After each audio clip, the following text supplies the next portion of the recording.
ದರ್ಶನನ್ನ ಈಗ ಕರ್ಕೊಂಡು ಅರೆಸ್ಟ್ ಮಾಡಿ ಈಗ ಕರ್ಕೊಂಡು ಹೋಗಿದ್ದಾರೆ. ಅನ್ನಪೂರ್ಣೇಶ್ವರಿ ನಗರ ಠಾಣೆಗೆ ಈಗ ಪೊಲೀಸರು ದರ್ಶನನ್ನ ಕರ್ಕೊಂಡು ಹೋಗ್ತಾರೆ. ಅಲ್ಲಿ ಮೆಡಿಕಲ್ ಟೆಸ್ಟ್ ಆಗುತ್ತೆ. ಮೆಡಿಕಲ್ ಎಕ್ಸಾಮಿನೇಷನ್ ಆದ ನಂತರ ನೇರವಾಗಿ ಅವರನ್ನ ಕರ್ಕೊಂಡು ಹೋಗಿ ಸೆಷನ್ಸ್ ಕೋರ್ಟ್ ನಲ್ಲಿ ಅವರನ್ನ ಹಾಜರುಪಡಿಸಬೇಕಾಗತ್ತೆ. ಅದಾದ ನಂತರ ಕೋರ್ಟ್ನ ಅನುಮತಿಯನ್ನ ಪಡ್ಕೊಂಡು ನೇರವಾಗಿ ಅವರನ್ನ ಪರಪ್ಪನ ಅಗ್ರಹಾರಕ್ಕೆ ಶಿಫ್ಟ್ ಮಾಡ್ತಾರೋ ಅಥವಾ ಬಳ್ಳಾರಿಗೆ ಕರ್ಕೊಂಡು ಹೋಗ್ತಾರೋ ಅನ್ನುವಂಥದ್ದು ಕುತೂಹಲ. ಅದನ್ನ ಕೋರ್ಟ್ ಏನ್ ಡಿಸೈಡ್ ಮಾಡುತ್ತೆ, ತನಿಖಾಧಿಕಾರಿ ಏನ್ ಡಿಮ್ಯಾಂಡ್ ಮಾಡ್ತಾರೆ ಅನ್ನುವಂಥದ್ದನ್ನ ನೋಡಬೇಕು. ಈಗ ಸದ್ಯಕ್ಕೆ ವಿಜಯಲಕ್ಷ್ಮಿ ಅವರ ನಿವಾಸದಿಂದ ದರ್ಶನನ್ನ ಅರೆಸ್ಟ್ ಮಾಡಿ ಪೊಲೀಸರು ಅನ್ನಪೂರ್ಣೇಶ್ವರ ನಗರ ಠಾಣೆಗೆ ಕರ್ಕೊಂಡು ಹೋಗಿದ್ದಾರೆ. ಬೆಳಿಗ್ಗೆ ಸುಪ್ರೀಂ ಕೋರ್ಟ್ ನಲ್ಲಿ ಬೇಲ್ ಕ್ಯಾನ್ಸಲ್ ಆದ ಕೂಡಲೇ ನೋಡಿ, ಈಗ ಈ ನೇರ ಪ್ರಸಾರವನ್ನ ನೀವು ಏನ್ ನೋಡ್ತಾ ಇದ್ರಿ ಹೊಸಕೆರೆಹಳ್ಳಿಯಿಂದ ಲೈವ್ ವಿಜುವಲ್ಸ್, ಇದು ಲೈವ್ ವಿಜುವಲ್ಸ್. ನಮ್ಮ ಕ್ಯಾಮ್ರಾ ಪರ್ಸನ್ ಫಾಲೋ ಮಾಡೋ ಪ್ರಯತ್ನವನ್ನ ಮಾಡ್ತಾ ಇದ್ದಾರೆ. ಈಗ ವೆಹಿಕಲ್ಗಳು ಮುಂದೆ ಪಾಸ್ ಆಗಿದೆ. ಈಗ ಪೊಲೀಸರು ದರ್ಶನನ್ನ ಕರ್ಕೊಂಡು ಹೋಗಿದ್ದಾರೆ. ಅದೇ ಮಾರ್ಗವಾಗಿ ಈಗ ನಮ್ಮ ಪ್ರತಿನಿಧಿ ಮತ್ತು ಕ್ಯಾಮ್ರಾ ಪರ್ಸನ್ ಇಬ್ರು ಕೂಡ ಹೋಗ್ತಾ ಇದ್ದಾರೆ. ಈಗ ಮಾಸ್ಕ್ ಹಾಕೊಂಡು ಪೊಲೀಸರ ಜೊತೆ ತೆರಳಿದಂತ ದರ್ಶನ್ ನೋಡಿ ಅವಸ್ಥೆ. ಈಗ ಮಾಸ್ಕ್ ಹಾಕೊಂಡು ಹೋಗ್ಬೇಕಾಗಿದೆ ಅಂದ್ರೆ ಮುಖ ಮುಚ್ಕೊಂಡು ಮಾಸ್ಕ್ ಹಾಕೊಂಡು ಹೋಗಿದ್ದಾರೆ ಅಂತ ಹೇಳಿದ್ರೆ ಸ್ವಲ್ಪ ಸ್ಟ್ಯಾಂಡರ್ಡ್ ಅನ್ಸುತ್ತೆ. ಬಟ್ ಆಕ್ಚುಲ್ ಆಗಿ ಹೇಳಬೇಕು ಅಂದ್ರೆ ದರ್ಶನ್ ಮುಖ ಮುಚ್ಕೊಂಡು ಹೋಗಿದ್ದಾರೆ ಅಂತ. ಯಾರಿಗೂ ಮುಖ ತೋರಿಸುವಂತ ಪ್ರಮೇಯ ಇಲ್ಲ ಇಲ್ಲಿ. ಅವರ ಅಭಿಮಾನಿಗಳಿಗಾಗ್ಲಿ ಅಥವಾ ಮಾಧ್ಯಮಗಳ ಮುಂದೆ ಆಗ್ಲಿ ಮುಖ ತೋರಿಸಿ ಹೋಗುವಂತ ಪ್ರಮೇಯ ಇಲ್ಲ. ಯಾಕೆ ಅಂದ್ರೆ ಸುಪ್ರೀಂ ಕೋರ್ಟ್ ಅವರ ಬೇಲನ್ನ ಕ್ಯಾನ್ಸಲ್ ಮಾಡ್ತು. ನೋಡಿ ಒಂದು ದೃಶ್ಯಗಳನ್ನು ನೋಡ್ತಾ ಇದ್ರಿ. ಇದೇ ಕಾರ್ನಲ್ಲಿ ಪೊಲೀಸರು ಈಗ ದರ್ಶನನ್ನ ಕರ್ಕೊಂಡು ಹೋಗಿದ್ದಾರೆ. ನೋಡಿ ಪೊಲೀಸ್ ಜೀಪ್ಗಳು, ಈ 3 + ಇದು 4ನೇ ಕಾರು ಎಲ್ಲವೂ ಕೂಡ ಈಗ ಅನ್ನಪೂರ್ಣೇಶ್ವರಿ ನಗರ ಠಾಣೆಗೆ ಹೊರಟಿವೆ. ಇನ್ನೊಂದು ಹಿಂದನೆ ಫಾರ್ಚುನರ್ ಕಾರ್ ಕೂಡ ಫಾಲೋ ಮಾಡ್ತಾ ಇದೆ. ಅವರ ಕುಟುಂಬದವರು ಬಹುಶಃ ಎದಿರ್ಲಿಕ್ಕೂ ಉಂಟು ಈ ಕಾರ್ಗಳಲ್ಲಿ. ಪೊಲೀಸರು ಈಗ ಅರೆಸ್ಟ್ ಮಾಡಿ ದರ್ಶನನ್ನ ಮಾಸ್ಕ್ ಹಾಕೊಂಡು ದರ್ಶನ್ ಪೊಲೀಸರ ಜೊತೆ ಹೊರಟಿದ್ದಾರೆ. ಐದರ್ ಈ ಮುಂದ್ಗಡೆ ಇರುವಂತಹ ಕಾರಲ್ಲಿ ಇರಬೇಕು, ಇಲ್ಲ ಈ ಒಂದು ಜೀಪಲ್ಲಿ ಇರಬೇಕು ದರ್ಶನ್. ಯಾಕಂದ್ರೆ ಪೊಲೀಸರು ಕರ್ಕೊಂಡು ಹೋಗಿದ್ದಾರೆ ಅಂತ ಹೇಳಿದ್ಮೇಲೆ ಇದೇ ಬೊಲೆರೋ ವಾಹನದಲ್ಲಿ ಕೂರಿಸ್ಕೊಂಡು ಕರ್ಕೊಂಡು ಹೋಗಿರ್ತಾರೆ. ಈಗ ಅನ್ನಪೂರ್ಣೇಶ್ವರಿ ನಗರ ಠಾಣೆಯತ್ತ ದರ್ಶನನ್ನ ಕರ್ಕೊಂಡು ಹೋಗಿರುವಂತಹ ಪೊಲೀಸರು ನೋಡಿ ಇನ್ನೊಂದು ವಿಂಡೋದಲ್ಲಿ ನೀವು ನೋಡ್ತಾ ಇದ್ರಿ. ನಮ್ಮ ಪ್ರತಿನಿಧಿ ಮತ್ತು ನಮ್ಮ ಕ್ಯಾಮ್ರಾ ಪರ್ಸನ್ ಫಾಲೋ ಮಾಡ್ತಾ ಇದ್ದಾರೆ. ಇನ್ನೇನು ಕೆಲವೇ ಹೊತ್ತಿನಲ್ಲಿ ಅನ್ನಪೂರ್ಣೇಶ್ವರಿ ನಗರ ಠಾಣೆಗೆ ಬರ್ತಾರೆ.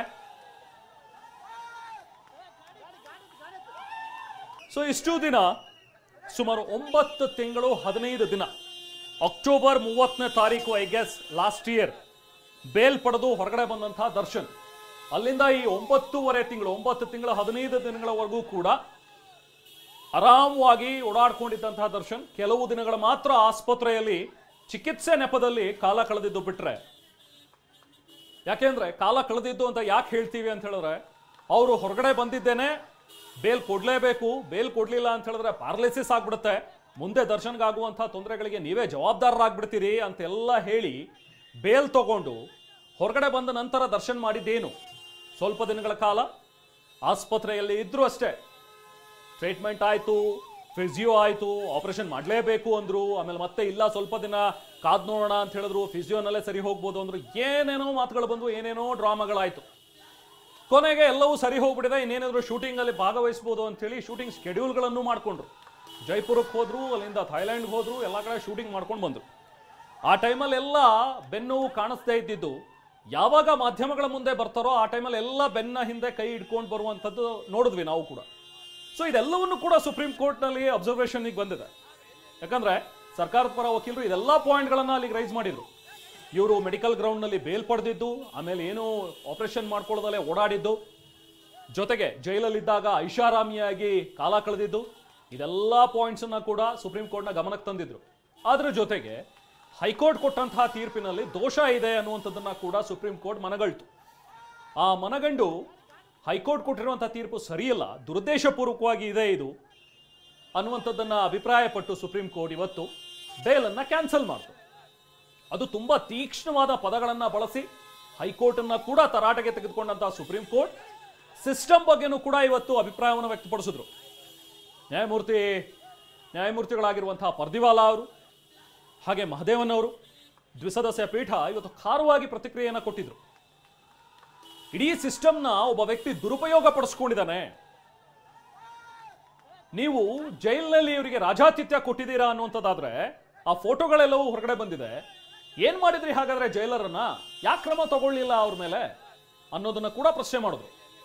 ಸೊ ಹಾಗೆ ಇನ್ನು ಮುಂದೆ ಇದೇ ರೀತಿ ಏನಾದರೂ ಆದ್ರೆ ಅದನ್ನ ಸಹಿಸೋದಿಲ್ಲ, ಜೈಲರನ್ನ ಕೂಡ ಸಸ್ಪೆಂಡ್ ಮಾಡಬೇಕಾಗತ್ತೆ.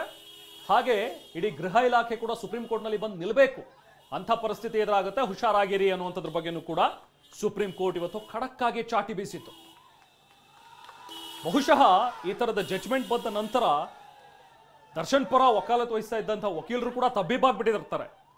ಯಾಕಂದ್ರೆ ಬೇಲ್ ಕ್ಯಾನ್ಸಲ್ ಅಂತ ಹೇಳಿದ ತಕ್ಷಣ ಅಟ್ಲೀಸ್ಟ್ ಒಂದು ಅರ್ಜಿಯನ್ನಾದರೂ ಹಾಕಬಹುದಾಗಿತ್ತೇನೋ, ಸ್ವಲ್ಪ ದಿನಗಳ ಕಾಲಾವಕಾಶ ಕೊಡಿ. ಯಾಕಂದ್ರೆ ನೋಡಿ, ವಿನಯ್ ಕುಲಕರ್ಣಿ ಟೈಮ್ನಲ್ಲಿ 1 ವಾರ ಕಾಲಾವಕಾಶ ಇತ್ತು ಆ ಸರೆಂಡರ್ ಆಗೋದಕ್ಕೆ. ನಮ್ಮವ್ರಿಗೂ ಕೂಡ ಅಟ್ಲೀಸ್ಟ್ ಒಂದು ಸ್ವಲ್ಪ ದಿನ ಟೈಮ್ ಕೊಡಿ, ಅವ್ರು ಬಂದು ಸರೆಂಡರ್ ಆಗ್ತಾರೆ ಅಂತ ಕೇಳೋದಕ್ಕೂ ಕೂಡ ಸಾಧ್ಯ ಆಗಲಿಲ್ಲ. ಯಾಕಂದ್ರೆ ಸುಪ್ರೀಂ ಕೋರ್ಟ್ ತನ್ನ ತೀರ್ಪಿನಲ್ಲಿ ಸ್ಪಷ್ಟವಾಗಿ ಹೇಳಿತ್ತು, ಫೋರ್ತ್ ವಿತ್ ಅನ್ನೋ ಪದವನ್ನ ಬಳಸಿ, ಅಂದ್ರೆ ತತ್ಕ್ಷಣವಾಗಿ ಹಾಜರಾಗಬೇಕು, ಇಲ್ಲ ಹೋಗಿ ನೀವು ಅರೆಸ್ಟ್ ಮಾಡಿ ಕರ್ಕೊಂಡು ಬರಬೇಕು ಅನ್ನುವಂಥದ್ರ ಬಗ್ಗೆ ಪೊಲೀಸರಿಗೆ ನಿರ್ದೇಶನವನ್ನ ಕೊಟ್ಟಿತ್ತು. ಅದರಂತೆ ಬೆಳಿಗ್ಗೆಯಿಂದಲೂ ಕೂಡ ಪೊಲೀಸರು ಎಲ್ಲಾ ಚೆಕ್ ಪೋಸ್ಟ್ಗಳಲ್ಲೂ ಕೂಡ ಹದ್ದಿನ ಕಣ್ಣಿಟ್ಟಿದ್ರು. ಯಾವಾಗ ದರ್ಶನ್ ಬೆಂಗಳೂರಲ್ಲಿ ಇಲ್ಲ ಅನ್ನುವಂಥದ್ದು ಗೊತ್ತಾಯ್ತಲ್ಲ, ಆಗ ದರ್ಶನ್ ಎಲ್ಲಿದ್ದಾರೆ ಅನ್ನುವಂಥದ್ರ ಬಗ್ಗೆ ಹುಡುಕಾಟ ಆರಂಭವಾಯಿತು. ಅವಾಗ for the first time exclusive ಆಗಿ ಮಾಹಿತಿ ಕೊಟ್ಟಿದ್ದೆ TV9. ದರ್ಶನ್ ಬೆಂಗಳೂರಲ್ಲಿ ಇಲ್ಲ, ನೆನ್ನೆನೇ ಅವ್ರು ಹೋಗಿದ್ದಾರೆ. ಅಲ್ಲೆಲ್ಲೋ ಮೈಸೂರಲ್ಲಿ ಒಂದು ಕಡೆ ಜಾತ್ರೆ ಅಟೆಂಡ್ ಮಾಡಬೇಕಿತ್ತು. ಇನ್ನು ತಮಿಳುನಾಡಿನ ಬಾರ್ಡ್ರಲ್ಲಿ ಅಲ್ಲೊಂದು ಸತ್ಯಮಂಗಲದ ಹತ್ರ ಒಂದು ಕುದುರೆ ಜಾತ್ರೆ ನಡೆಯುತ್ತೆ.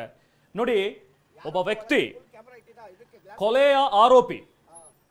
ಕೊಲೆ ಆರೋಪಿಯಾಗಿರುವಂತಹ ಒಬ್ಬ ವ್ಯಕ್ತಿಗೆ ಯಾವ ಕ್ಷಣದಲ್ಲಿ ಈಗ ನನ್ನ ಜಾಮೀನು ಕ್ಯಾನ್ಸಲ್ ಆಗುತ್ತೋ ಅಥವಾ ಏನಾಗುತ್ತೋ ಅನ್ನುವಂಥ ಢವಢವ ಸಹಜವಾಗಿಯೇ ಇರುತ್ತೆ. ಇವತ್ತು ಸುಪ್ರೀಂ ಕೋರ್ಟ್ನಲ್ಲಿ ಕೇಸ್ ಲಿಸ್ಟ್ ಆಗಿದೆ, ಇವತ್ತು ಬರುತ್ತೆ ಜಡ್ಜ್ಮೆಂಟ್ ಅನ್ನುವಂಥದ್ದನ್ನ ನಾವು ನೆನ್ನೆನೇ ಹೇಳಿದ್ವಿ. ಯಾವಾಗ ಸುಪ್ರೀಂ ಕೋರ್ಟ್ನಲ್ಲಿ ಆ ಲಿಸ್ಟ್ ಆಯ್ತಲ್ಲ, ಆ ಲಿಸ್ಟನ್ನು ತೋರಿಸಿ ನಾಳೆ ಬೆಳಿಗ್ಗೆ ಜಡ್ಜ್ಮೆಂಟ್ ಬರುತ್ತೆ. 3ನೇ ಕೇಸ್ ಇದೆ ದರ್ಶನ್ ಅವ್ರದ್ದು. ಸೊ ದರ್ಶನ್ಗೆ ಈಗ ಬೇಲ್ ಕಂಟಿನ್ಯೂ ಆಗುತ್ತಾ ಕ್ಯಾನ್ಸಲ್ ಆಗುತ್ತಾ ಅನ್ನೋಂಥದ್ದು ನಾಳೆ ಗೊತ್ತಾಗುತ್ತೆ ಅಂತ ನೆನ್ನೆನೇ ನಾವು ಅದನ್ನು ಸುದ್ದಿ ಬ್ರೇಕ್ ಮಾಡಿದ್ವಿ, ಹೇಳಿದ್ವಿ. ಸೊ ಸಹಜವಾಗಿ ದರ್ಶನ್ಗೂ ಕೂಡ ಗೊತ್ತಾಗಿರುತ್ತೆ, ಅವ್ರ ಆಪ್ತರಿಗೂ ಕೂಡ ಗೊತ್ತಾಗಿರುತ್ತೆ. ಹಾಗಿದ್ರೂ ಕೂಡ ಒಬ್ಬ ವ್ಯಕ್ತಿ ಸುಪ್ರೀಂ ಕೋರ್ಟಲ್ಲಿ ಏನಾಗುತ್ತೋ ಅನ್ನುವಂಥ ಒಂದು ಭಯ ಆತನಿಗಿಲ್ವಾ? ಅದೆಲ್ಲ ಬಿಟ್ಟು ಕುದುರೆ ವ್ಯಾಪಾರಕ್ಕೆ ಹೋಗ್ತೀನಿ, ಕುದುರೆ ಜಾತ್ರೆಗೆ ಹೋಗಿ ಬರ್ತೀನಿ ಅಂತ ಹೋಗ್ತಾರೆ ಅಂದರೆ ಇದು ಧಾರ್ಷ್ಟ್ಯ ಅಲ್ವಾ ಇದು? ಅಥವಾ ಇದನ್ನು ದುರಹಂಕಾರ ಅಂತ ಹೇಳಿ ಕರಿಬೇಕಾ? ಏನಾಗತ್ತೆ ನೋಡೋಣ ಬೇಡ ಅನ್ನುವಂಥ ಒಂದು ಧಾರ್ಷ್ಟ್ಯನ? ಅಥವಾ ಯಾರಾದರೂ ಇವರಿಗೆ ಇಲ್ಲ ಏನಾಗಲ್ಲ ಬಿಡಿ, ನಿಮಗೆ ಸುಪ್ರೀಂ ಕೋರ್ಟ್ನಲ್ಲೂ ನಿಮಗೆ ಬೇಲ್ ಕಂಟಿನ್ಯೂ ಆಗ್ಬಿಡುತ್ತೆ ಅಂತ ಯಾರಾದರೂ ಹೇಳಿದ್ರ? ಆ ಕಾನ್ಫಿಡೆನ್ಸಲ್ಲಿ ಸರಿ ಹೋಗಿ ಜಾತ್ರೆ ನೋಡ್ಕೊಂಡು ಬರೋಣ, ಜಾತ್ರೆಲಿ ಹೋಗಿ ನೋಡಿ. ನಮಗೆ ಸಿಕ್ಕಂಥ ಮಾಹಿತಿ ಪ್ರಕಾರ ಜಾತ್ರೆಯಲ್ಲಿ 2 ಕುದುರೆ ಬೇರೆ ಖರೀದಿ ಮಾಡಿದ್ರಂತ ಇವರು. ಈ ಫಾರ್ಮ್ ಹೌಸ್ನ ನೋಡ್ಕೊಳ್ತಾ ಇರುವಂಥ ಸುನೀಲ ಜೊತೆಗೆ ಅಲ್ಲಿ ತಮಿಳುನಾಡು ಮೂಲದ ಒಬ್ಬ ಹಾರ್ಸ್ ಟ್ರೈನರ್, ಇವರನ್ನೆಲ್ಲ ಕರ್ಕೊಂಡು ಅಲ್ಲಿ ಹೋಗಿರೋದು ಕುದುರೆ ವ್ಯಾಪಾರ ಮಾಡೋದಕ್ಕೆ, ಕುದುರೆ ತಗೊಳಕ್ಕೆ. ಸೊ ಕುದುರೆ ತಗೊಂಡು ಬರೋಣ ಅಂತ ಹೇಳಿ ಹೋಗಿದ್ರು. ಆದರೆ ಇವ್ರಿಗೇನು ಗೊತ್ತಿತ್ತು, ಕುದುರೆ ತಗೊಳ್ಳೋ ಟೈಮಲ್ಲಿ ಇಲ್ಲಿ ಬೇಲ್ ಕ್ಯಾನ್ಸಲ್ ಆಗುತ್ತೆ ಅಂತ. ಅಲ್ಲಿ ಹೋಗಿದ್ದಾಗ್ಲೇ ಫೋನ್ ಬಂತಂತೆ, ವಿಜಯಲಕ್ಷ್ಮಿ ಅವ್ರ ಕಡೆಯಿಂದ ಫೋನ್ ಬಂದಿರುತ್ತೆ, ಬೇಲ್ ಕ್ಯಾನ್ಸಲ್ ಆಗಿದೆ ಸುಪ್ರೀಂ ಕೋರ್ಟಲ್ಲಿ ಅಂತ.